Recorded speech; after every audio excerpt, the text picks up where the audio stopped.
Alors bonjour Eric. Oui, bonjour. On se connaît pas beaucoup, mais c'est l'occasion de faire connaissance. De faire connaissance, exactement. Alors Eric, tu peux me dire quelques mots sur toi et sur ton projet, s'il te plaît? Bien sûr, donc j'ai 48 ans et j'ai créé By the Touch, une société de services et d'ingénierie dans le domaine de la numérisation 3D de bâtiments. Alors ça veut dire quoi?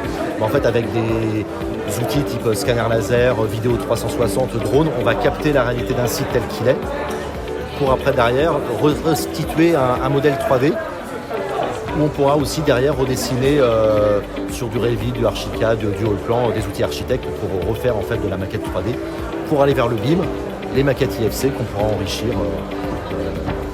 au fil de l'eau. Et ça te vient d'où cette idée, cette démarche de ce projet? En fait, j'ai monté ma boîte il y a 2 ans et l'idée m'est venue il y a 4 ans quand je travaillais chez Schneider Electric. J'étais ingénieur commercial à l'export et quand on répondait à des gros appels d'offres à l'international, souvent il nous manquait en fait de la donnée du site à rénover. Et moi, je pilotais une équipe projet avec parfois 15-20 personnes. Et je me disais, mais comment faire en sorte que le logisticien il voit si le camion pourra ramener le gros transformateur électrique, etc. etc. C'est comme ça que m'est venue la genèse. Je me suis dit, est-ce qu'il y a des outils sur le marché qui permettent de faire de la visite virtuelle de sites industriels et gros tertiaires. Voilà, donc c'est la genèse. Et puis ensuite, comme j'ai acquis du matériel qui permet de faire ces visites virtuelles, il y a aussi tout un écosystème, c'est le milieu des architectes qui ont besoin de partir de plans existants pour faire leurs états projetés. Et donc moi, mes solutions, c'est de fournir effectivement à tout cet écosystème de la fiabilité sur des plans existants. Alors le BIM, Building Information Modeling, oui, qui est, comme tu le sais, très certainement qu'un processus de travail collaboratif qui s'appuie sur la maquette virtuelle 3D. Oui. Est-ce que tu sais que nous, les Français, on est à l'initiative de ça? Ah non. Eh bien, encore une fois, on est à l'initiative et puis... Nous sommes à l'initiative et tu as une des personnes qui est à l'initiative du BIM. Ah oui, c'est vrai que tu m'avais envoyé... Je le dis tout à fait modestement. On a ta vidéo. Le premier logiciel de CAO 3D volumique paramétrique au monde pour l'architecture et le bâtiment que nous avons développé il y a 35 ans. Donc c'est un sujet qui me tient à cœur, comme tu peux l'imaginer. Et d'ailleurs, c'est pour ça qu'il y a pas mal de sociétés ici qui sont dans le domaine de la 3D. Et donc, comment tu perçois le retour du marché, toi qui as démarré donc maintenant il y a 2 ans? Sur le BIM, j'ai l'impression qu'aujourd'hui, c'est quand même les grosses boîtes qui ont envie de s'acheter une vitrine de processus BIM, donc ils mettent les moyens et ils se l'achètent sur un gros projet.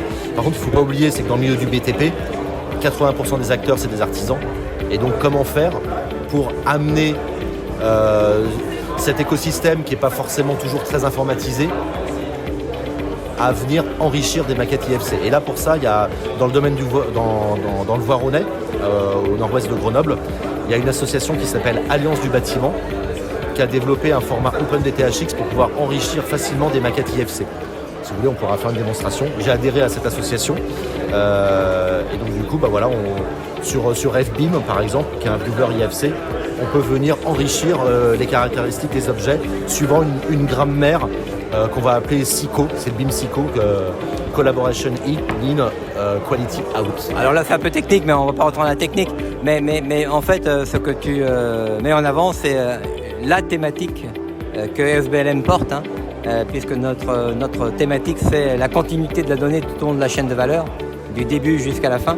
Et on connaît bien toute la problématique donc justement des logiciels BIM et des process BIM qui ne sont pas démocratisés, tu l'as dit, tu viens de le dire, c'est-à-dire qu'ils restent chez les sachants et qui ne peuvent pas facilement aller dans le terrain. Mais c'est effectivement un sujet qu'on porte, et d'ailleurs il y a une conférence qu'on organise à Ever sur ce thème qui est continuité de la donnée sur l'ensemble de la chaîne de valeur, une chimère numérique, point d'interrogation. Écoute, oui, et puis alors si j'avais su que tu étais intéressé à ça, je t'aurais bien sûr invité comme intervenant, mais l'année prochaine. Bien, écoute Eric, merci beaucoup pour ton intervention. On se serre la main et à partir de là, peut-être une belle collaboration, pourquoi pas. J'espère bien. J'espère bien. Merci. Merci à vous. Merci.